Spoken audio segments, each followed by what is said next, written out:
Hello my dear జాతిరత్నాలు, మీరందరూ బాగున్నారని అనుకుంటున్నా. నేను కూడా మంచిగా ఉన్నా. అండ్ ఈరోజు మనం ముచ్చట వచ్చేసి మనం ట్రాఫిక్లో ఇరుక్కుపోయామన్నమాట. ఇది పొద్దు నుంచి ఉన్న ఆడవిడే, కాకపోతే మనకి ఈవినింగ్ కూడా ఎదురైందనమాట. ఈ సమస్య నుంచి నేను తప్పించుకుంటాను ఎక్స్పెక్ట్ చేసిన. తప్పించుకుంటే మనం ఎందుకు అవుతాం చెప్పు, మనం ఇరుక్కుపోయే బ్యాచ్ కదా. సో మనం కూడా ఇరుక్కుపోయాం ఈ ట్రాఫిక్లో. ఈ ట్రాఫిక్ ఎక్కడ నుంచి స్టార్ట్ అయ్యి ఎక్కడ మొదలయ్యి ఎక్కడ ఎండ్ అయిందో తెలిస్తే మీరు కూడా షాక్ అవుతారు. ఇందులో మీరు కూడా ఉంటే కామెంట్ చేసేయండి.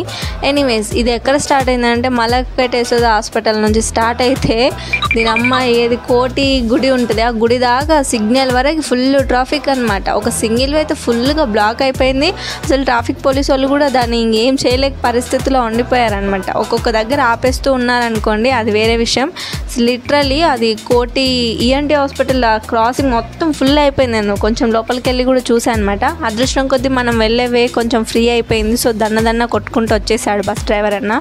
ఎనీవేస్, ఈ ట్రాఫిక్లో ఇంతగానం డ్రైవింగ్ చేస్తూ అందరినీ సేఫ్గా ఇంటికి తీరుస్తున్నారు కాబట్టి మనం హ్యాపీగా ఉండగలుగుతున్నాం. అండ్ వెహికల్ నడిపే వాళ్ళకి మాత్రం పెయిన్ చిన్నగా ఉండదు, ఎందుకంటే ఇది పొద్దు నుంచి ఉన్న ట్రాఫిక్ కదా. కొంచెంగా క్లియర్ అవుతూ వెళ్తూ అటు వెళ్ళేటోళ్ళకి చిరాకు, ఇటు వచ్చే వాళ్ళకి చిరాకు. ఎందుకైనా మంచిది, ఈ వర్షాలు వచ్చేటప్పుడు ఈ మలక్పేట ఏరియాలో మాత్రం చాలా జాగ్రత్తగా ఉండాలి. అబ్బాయి ఎక్కడ గుంతుందో తెలియదు, ఎక్కడ డ్రైనేజ్ వంగుతుందో తెలీదు. ఎనీవేస్, ఈ టైంలో కూడా ట్రాఫిక్ వాళ్ళు చాలా హార్డ్ వర్క్ చేస్తూ ఉంటారు కాబట్టి వాళ్ళని కూడా మనం ఏం అనొద్దు.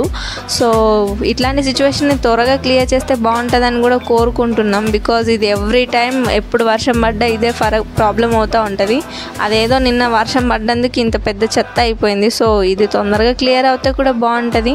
సో మీరందరూ సేఫ్గా ఇంటికి రీచ్ అయ్యారని అనుకుంటున్నాను. నేను కూడా సేఫ్గా సక్సెస్ఫుల్గా మా ఇంటికి వచ్చేసాను. సో వీడియో నచ్చితే మీరు లైక్ కొట్టి అలానే సబ్స్క్రైబ్ చేసుకోవడం మాత్రం మర్చిపోవద్దు. ఎందుకంటే సబ్స్క్రైబ్ చేసుకుంటేనే కదా ఏ వీడియో పెట్టినా మీ దాకా తొందరగా వచ్చేస్తుంది.